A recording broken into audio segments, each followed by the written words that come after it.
Hi, everyone. Welcome to English for You. I'm Kat. And I'm Mike. And we're talking about an art heist.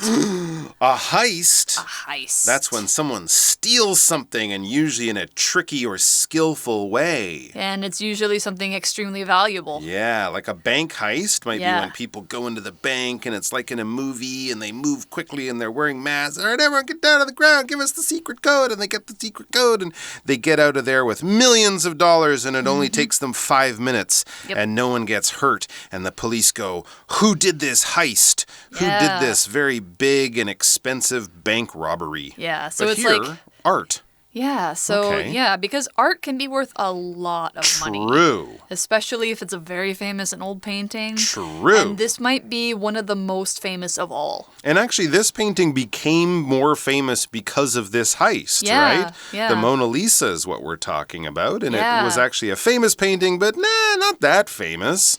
But because of this this heist, when someone actually stole the Mona Lisa, it's true. And also the timing of it, 1911 was right when newspapers and telegraph information was moving around the world much faster than it had done before that. So it was kind of a story, that one of the first big world news stories. Yeah. So when it happened, people in America found out the next day, and people out here in China, Japan probably found out a day later. Yeah. So it was one of those stories that really captured people's attention, really caught their eye, and it was quite an amazing tale. Yeah, it is. Yeah, it was and it is. So, we're going to learn about how on earth would somebody steal the Mona Lisa. Because today it seems like it would be impossible. It would be impossible. I shouldn't say that. But back then, it seems like it was kind of a simple thing. It's a painting. Who wants it? Yeah. So anyway, we're going to learn how this happened and what happened after that. So let's go ahead and look at the article. Reading. Stolen Smile. The case of the Mona Lisa art theft. On a warm Sunday evening on August 20th, 1911, a short, uninteresting man entered Paris's Louvre Museum. However, the man wasn't there to admire the art. Instead, he climbed into a storage closet and waited. No one knew that a priceless painting, the Mona Lisa, was about to disappear. Early the following morning, the thief climbed out of the closet. He then put on a museum employee's uniform and took the famous portrait off the wall. No one tried to stop the theft. Workers often moved paintings around when they needed to photograph or clean them. The thief covered the painting with a cloth and brought it to a side exit. When he realized the door was locked, the thief fooled a museum plumber into opening it for him. The helpful man unlocked the door and waved him a cheerful goodbye. He had no way of knowing that the Mona Lisa had just been carried out the door. All right, we start out by painting a little picture for you. On a warm Sunday evening, on August 20th, 1911, a short, uninteresting man entered Paris's Louvre Museum. Okay. So, that's the famous museum in Paris, the one that takes 3 days to see all the art. That's right. Back then, it was just as famous, right? Yeah, sure, of course. It was a palace before. It was a museum. It was filled with great art from both French history and European history. And so this is a Sunday evening. We can imagine maybe the guards aren't paying so much attention. It's the end of the week. Everyone's looking to go home and have a little glass of wine or whatever Parisian people do at the end of the day. And this guy walks into the Louvre Museum. He seemed uninteresting, not the kind of person who wouldn't catch your attention or make you notice this person at all. He looked like any other guy. But he wasn't any other guy, as we read next. However, the man wasn't there to admire the art. Well, sure, most of the people who go to the Louvre, and if they're not working there, they're going there to admire the art. What is it to admire? To admire is to look at something that you really like, okay? We admire people when we respect them too, right? You might say, oh, I admire that actor. Every role that he does is so good. Or I admire that athlete. She works so hard and she's the best at her sport. But we can also just use this to say sort of like look at something that you really like. Yeah. All right? Or look at something that's also very attractive or pretty or beautiful. You can go out and admire a sunset. Yeah. We're not saying, oh, the sun is so wonderful. I wish I was like the sun, a big hot star in the sky. Okay. No, but we're looking at it going, wow, it's so pretty. It's so beautiful. Look at the colors. It makes me feel so peaceful and relaxed or whatever. That kind of thing. So you admire a sunset, a beautiful flower, a butterfly landing on a bush, whatever it is you like to look at, you admire. And paintings, definitely, art definitely would go into that category. Here's an example sentence for admire. As I stood at the edge of Taroko Gorge, I looked around and admired the beautiful view. Yeah, so I think here he's saying like he's looking at the art, or he's not there to look at the art. Instead, he climbed into a storage closet and waited. Huh? Yeah, he decided to go into a storage closet, so he didn't look at the art at all. That's a weird thing to do at a museum. Yeah, and how would you find one? There's probably a few around, but just going into a closet in a museum, you're in the dark with all the brooms and mops and what if somebody came in? Jackets of the cleaning people in the closet. That's very strange. Yeah, but anyway, we had this word instead. Instead is our second vocab word, and it's an adverb, which means it modifies a verb passage, which is climbing into a storage closet. So instead means that A didn't happen, and instead B happened. So that means A was the thing you expected, and you expected him to be going to the Louvre Museum to admire the art. But instead, B, climbing into a storage closet, was the thing that happened. So another way you could say this is instead of A, B happened. Like instead of going there to admire the art, he climbed into a storage closet. Or not A, but B instead. So he didn't go in to admire the art. He climbed into a storage closet instead and waited. Yeah, you could also say rather than. That's got the same meaning as instead. So rather, he climbed into a storage closet and waited. That would be instead. So something you expected didn't happen. Something you didn't expect happened instead. Now an example sentence might be, I don't really feel like having a hamburger. Maybe you expected this person to have a hamburger. So I think I'll order a salad instead. Very, very curious, strange, and interesting. And next in the story, we kind of find out the end of the story, well, at least this part of the story, before we actually go through everything, just to tell us what this guy is doing. It says, no one knew that a priceless painting, the Mona Lisa, was about to disappear. Yeah, he's not just a weird guy who hides in closets and goes, boo, when people walk by. No, he was there to steal the Mona Lisa. It was about to disappear, not because of magic, but because he was going to take it. And of course, this isn't something, hey everyone, I'm going to go steal the Mona Lisa. Is that okay? I'm going to go steal a famous painting. I hope you don't mind. No, no one knew. It was a secret. He had a plan. He was sneaking into the museum, hiding in the closet to steal the Mona Lisa. Right. And so he did. Yeah. Eventually. So he didn't do it that day or that night. Nope. Because it says early the following morning, so I guess he slept in there, the thief climbed out of the closet. Wow, see, he was there all through the night. He was. Interesting. Yeah. And while he was in there, he was doing some stuff. It says he then put on a museum employee's uniform and took the famous portrait off the wall. So he hid in there. All the guards and all the workers went home. He must have come out at night, found a uniform, the clothes of someone who does work in the museum. He put that on to kind of hide himself and make him look like he belongs there. And then he took the famous portrait, the painting of the Mona Lisa, La Gioconde. He took it off the wall and, tried to get out of there. Eventually he did.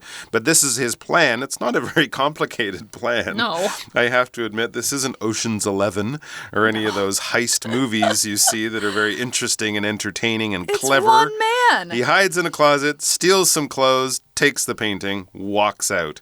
And it was easy to walk out, I guess, because he was dressed as an employee. What is an employee? It's a worker.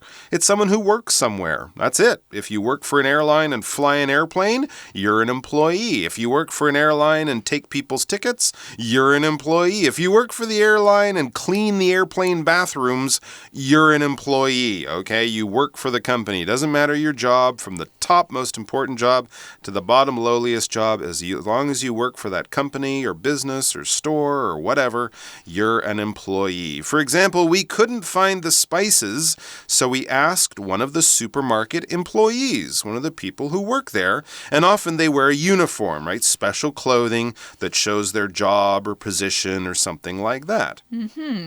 Yeah, so what did this museum employee's uniform let him do? It let him take the famous portrait off the wall. Now, we already said that Mona Lisa is a painting, but it's also a portrait. So a portrait is a noun that means a painting or photo of a person from a close view. Usually it's waist up or chest up or closer.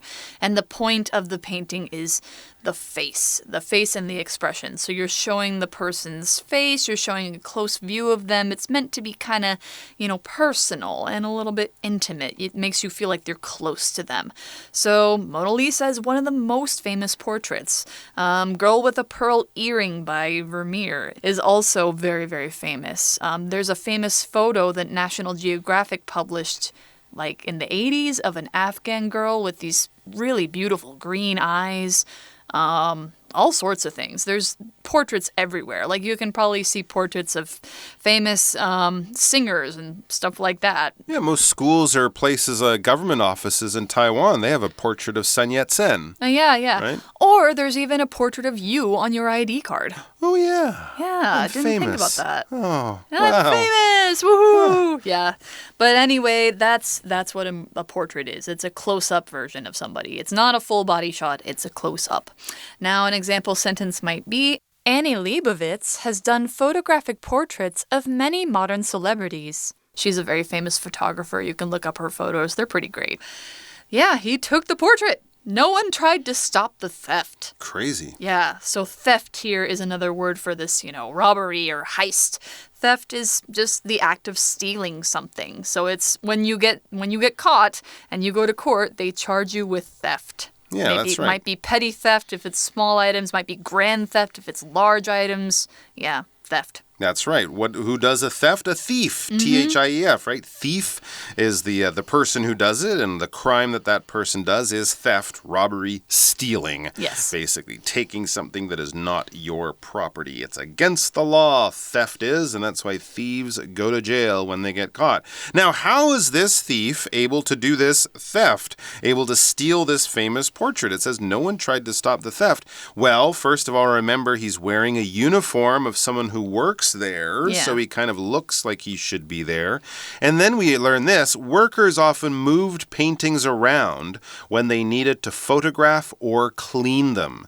Okay, so actually moving some of the paintings around, taking them off the walls and having them go missing for a few hours wasn't that strange because workers would do this when they clean the paintings because they do get dirty, when they want to take pictures of them, probably if there's like some art historians wants to study the painting up close. Right. They might take them down and move them around. These days, of course, there would be a lot of security around and probably at least 5 or 6 people standing around to make sure no one does anything wrong. But back then, it was not that strange, not that much security going on. And yes, also 1911, cameras taking pictures was coming in. So maybe they were doing, a job of taking pictures of every single painting in the museum. They were taking photographs or photographing every painting in the museum around that time with this new camera technology. So that was another thing that was going on that made it seem normal to see this painting missing or moving or whatever. Photograph is to use a camera. If you photograph something, you take a picture of it using a camera. You're not painting it with paint and brushes. You're not drawing it with a pencil or a pen. You're using a camera to take a picture. A photograph is made by photographing something. A picture is made by taking a picture or photographing. For example, I love this photograph of my grandparents on their first date.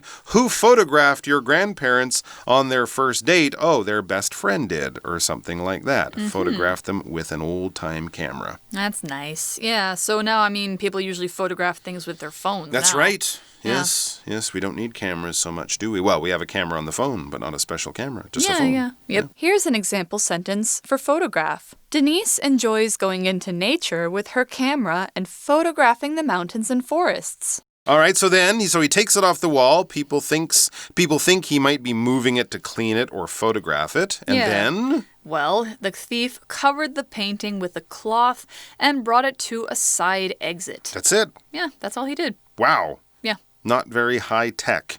Yep. At all. Now, he just notice brought it out basically almost the front door. That's right. Notice he didn't roll it up and hide it under his jacket because...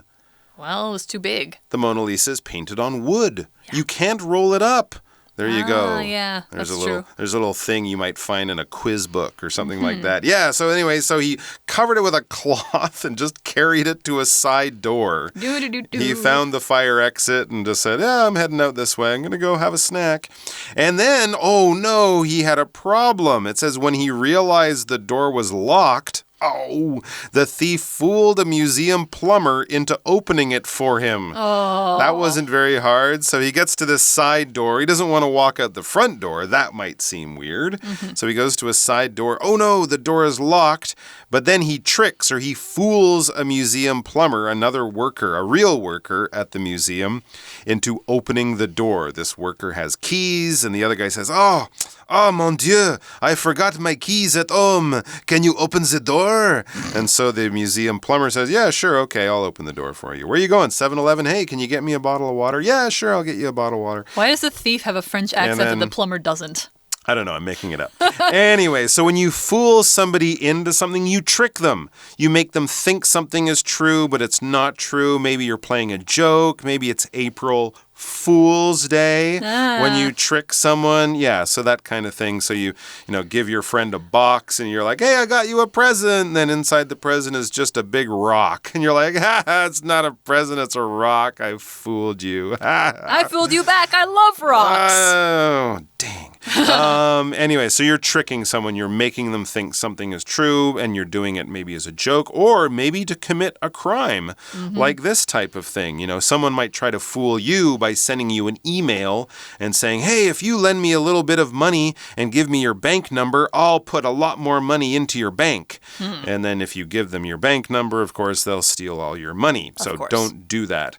Plumber is someone who fixes pipes. So, the Louvre is a big old building. They have toilets, they have water, they have problems with the pipes and the toilets and the water. So a plumber is someone who fixes, repairs, or puts in new things involving pipes, waters, bathrooms, stuff like that. Right.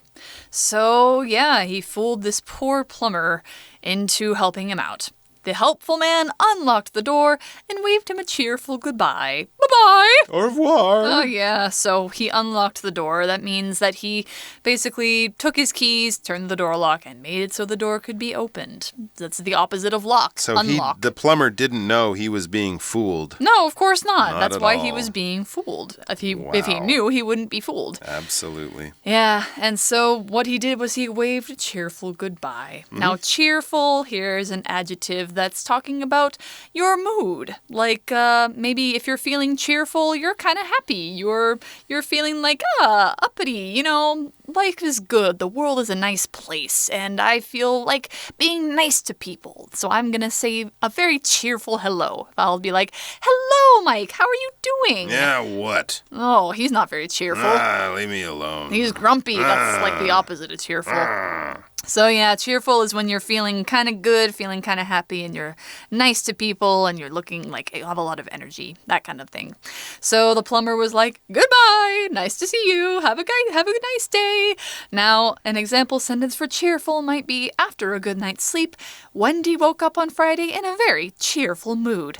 The birds are singing, and I had breakfast, and I feel good. I'm cheerful. And it's Friday. Yay! It's the end of the week. Yep. And that's right. If you're in a cheerful mood and someone says goodbye, you might wave goodbye. And that's to kind of hold your hand up, hold your arm up, and move your hand side to side. Yeah. Bye-bye. Yeah. So you're kind of, waving. Yeah. That's just the moving gesture. And you can wave hello. You Yeah. can wave goodbye. Hello. You can wave your hands to get attention. Hey, over here. You might wave your hands in a restaurant, maybe to get the waiter's attention or something like that. Anyway, so he just walked out and no one suspected, no one knew. As it says, he, the plumber who let the guy out, let the guy get away with the painting, he had no way of knowing that the Mona Lisa had just been carried out the door. I bet he felt really dumb later. Fooled, he was tricked. He also probably felt nervous because I'm sure the police thought that he must have known that you just let him out.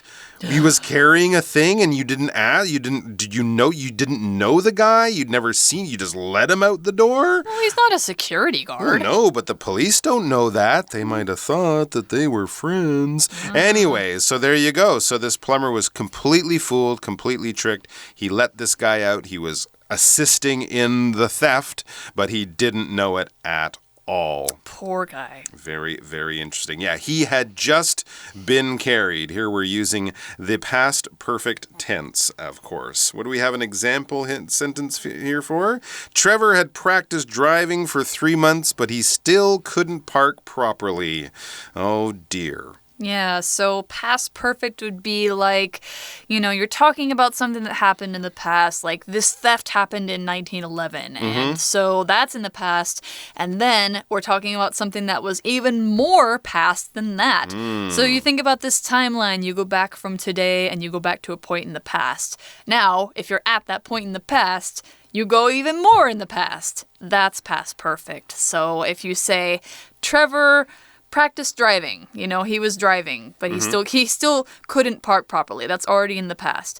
But before that, he had practiced driving for 3 months. That's even more in the past. It's kind of like a time machine jump. That's right. We use it, and we use it a lot when we're telling stories, right? Yeah, because you say, the story's already in the past, but then you're telling something about the story that happened before the time of the story. Yeah, the past's past. There you go. All right. So yes, the Mona Lisa had been carried out the door, and of course, the story that we're telling is already happening in the past. But there are other things that happened in the story that we're going to find out about tomorrow. But for today, that's it. The Mona Lisa's gone. Yeah, so and nobody knows who took it. No one knows where it's gone, but it seemed incredibly easy to steal it. Yeah, so what's the reaction going to be?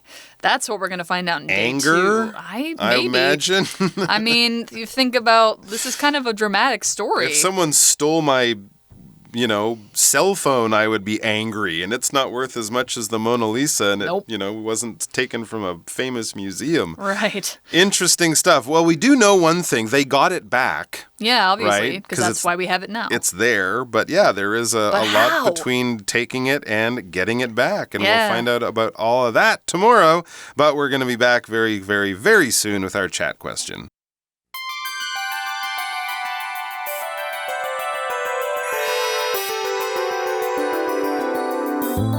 For You Chat.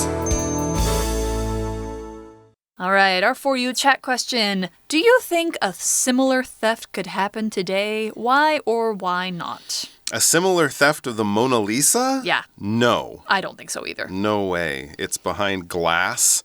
It's probably got all sorts of alarms, sensors. It's got 2 security guards next to it at all times. Right. And of course, there's cameras everywhere these days, right? There would be many cameras on the painting, in the room, on the doors, all around the building. Yeah. So unless you had some kind of magic, or I guess if you could use technology to like erase the cameras or something. Yeah, you replace it with a view of the Mona Lisa, like just being there. Right. Yeah. It's worth, they don't even know how much it's worth, right? Because you can't really guess. Plus, it would just be so embarrassing to the Louvre, to the French government. Yeah, if someone to the actually Italian stole government it. too. It would be a terrible, terrible. Well, no, the Italian government might try to steal it because they want it back. They might be the first people to ask. In fact, that's part of the story here. Yeah, absolutely. Yeah. We're going to get to that tomorrow. But do I think the Mona Lisa could be stolen today? No. No, I don't think Other so famous paintings, sure. Maybe Laura Croft could do it. Maybe she's the only one. Possibly, or George Clooney and Brad Pitt. Yeah. And their gang of thieves. Yep. But I don't think you could. You certainly couldn't walk in and walk out of it like this guy did back in 1911. Nope. That's hilarious. All right, guys. Well, that's about all the time we have for today. But we'll see you tomorrow. And yeah, you got to come back for the end of the story. It's very interesting. Yeah, for sure. We'll see you tomorrow. À demain. Bye. Stolen Smile. The case of the Mona Lisa art theft. On a warm Sunday evening on August 20th, 1911, a short, uninteresting man entered Paris's Louvre Museum. However, the man wasn't there to admire the art. Instead, he climbed into a storage closet and waited. No one knew that a priceless painting, the Mona Lisa, was about to disappear. Early the following morning, the thief climbed out of the closet. He then put on a museum employee's uniform and took the famous portrait off the wall. No one tried to stop the theft. Workers often moved paintings around when they needed to photograph or clean them. The thief covered the painting with a cloth and brought it to a side exit. When he realized the door was locked, the thief fooled a museum plumber into opening it for him. The helpful man unlocked the door and waved him a cheerful goodbye. He had no way of knowing that the Mona Lisa had just been carried out the door. Vocabulary Review. Admire. After he spent 3 hours cleaning the living room, Billy stepped back to admire his work. Instead. Paul was tired, so he didn't go to the party. Instead, he stayed home. Employee. If you have a question, just ask any employee in the store for help. Portrait. At school, the children get their portraits taken every year for their ID cards. Photograph. Lisa photographed her family in front of the famous building. Cheerful. Kendra greets everyone in the office with a cheerful smile each morning. 智慧小补帖 Storage. Theft. Plumber. Unlock.